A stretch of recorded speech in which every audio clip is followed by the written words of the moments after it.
இறுதி நாள்களில் நான் மாந்தர் யாவர் மேலும் என் ஆவியை பொழிந்தருளுவேன். திருத்தூதர் பணிகள் 2ஆம் அதிகாரம் 17வது வசனம். அப்போஸ்தலர் 2ஆம் அதிகாரம் 17வது வசனம்.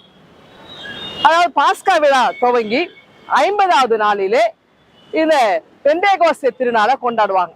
ஏனென்றால் அது பாத்தீங்கன்னா வார்கோதுமையினுடைய அறுவடையினுடைய திருநாளாவும் இருக்கு. இந்த பாஸ்கா விழாவுக்காக உலகமெங்கும் இருந்த மக்கள், குறிப்பாக 12 நாடுகளுக்கு மேல இருந்த மக்கள் என்ன பண்ணிருப்பாங்க, எருசலேம்ல தங்கி இருந்து அங்கே இந்த பாஸ்கா விழாவை கொண்டாடுவாங்க. அறுவடை முடிந்திருக்கும். இந்த அறுவடை முடிந்த பிறகு இவங்க என்ன செய்வாங்க, கோதுமைகளை ஏற்றிக்கொண்டு அவங்க நாட்டுக்கு பிசினஸ்க்காக போயிடுவாங்க. இப்போ இயேசு கிறிஸ்து உயிர் தெழுந்த பிறகு, விண்ணேற்றம் அடைந்த பிறகு 12 சீடர்களா இருந்த சீடர் வட்டம் 120 மாறி போகுது.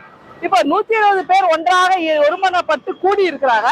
அந்த இடத்துல தூய ஆவியார் அங்கே அருளப்படுகிறார். அப்ப அவங்க என்ன செய்யறாங்க, பல மொழிகளை பேசுறாங்க. இந்த கலிலேய மீனவர்களுக்கு வேற மொழி தெரியாது. ஆனால் இவர்கள் கிரேக்கம் பேசுறாங்க, எபிரேயம் பேசுறாங்க.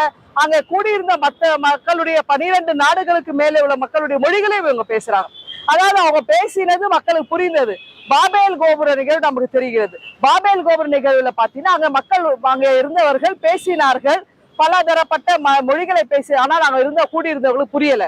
ஆனால் இங்கே பேசினது புரிந்தது.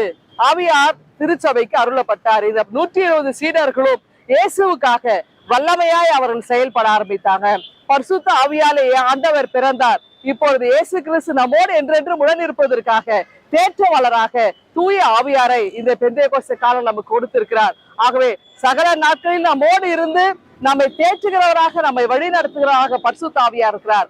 ஆகவே இந்த மகிழ்ச்சியிலே தூய ஆவியாருடைய பலனை கொண்டு நாம் வாழ்விலை செயல்படுத்த முடியும் என்ற நம்பிக்கையில் இந்த நாளை துவங்குவோம். ஆண்டவர் நம்மை ஆசீர்வதிப்பாராக. ஆமேன். எங்கள் அன்பின் ஆண்டவரே, எங்களுக்கு இந்த நாள் ஆசீர்வாதமா அமைய கிருபை தாரும். மீட்பர் இயேசுவை ஜெபிக்கிறோம் எங்கள் அன்பின் கடவுளே. ஆமேன்.